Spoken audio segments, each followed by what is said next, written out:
সবাইকে নমস্কার। আশা করি আপনারা সবাই ভালো আছেন, আমরাও অনেক ভালো আছি।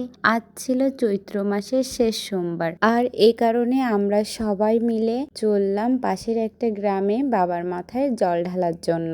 আর এইদিকে আমরা রাস্তায় এসে দাঁড়ায় আছি, এক এক করে সবাই রাস্তাতে চলে আসলো। আর এরপর আমরা গাড়ির জন্য অপেক্ষা করছিলাম। তো অনেকক্ষণ পরে একটা গাড়ি পেয়েছিলাম, সেখানে কয়েকজনকে উঠাই দেওয়া হয়েছিল। তারপরে আমরা বাকি কয়েকজন চললাম বাবার কাছে। আর আমাদের গ্রাম থেকে ওই গ্রামটা বেশি দূরে না, প্রায় 3 কিলোর মতো হবে।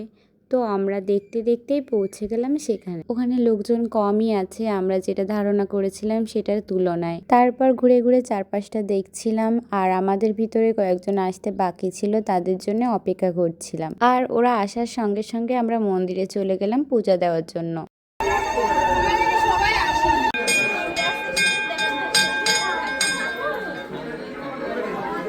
এখন আমরা যাচ্ছি বাড়ির দিকে, গাড়ি পাইনি আমরা কেউ, হেঁটে হেঁটে যাচ্ছি। আর আমরা যাদের সঙ্গে আসছিলাম তারা সবাই চলে গেছে আমাদের রেখে।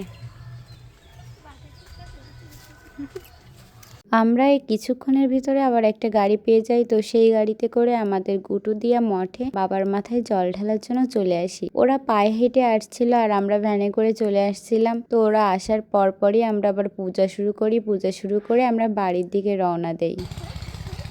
পিচির পরে এতটাই গরম হয়েছে, এই কারণে আমরা খালি পায়ে ঠিক মতো হাঁটতে পারতেছি না, দৌড়াচ্ছি মাঝে মাঝে। অবশ্য খালি পায়ে একবার পিচির পরে এসে দেখবেন কেমন লাগে, তাহলে বুঝবেন যে কতটা কষ্ট করেছি আমরা, প্রায় 2 কিলোর মতো।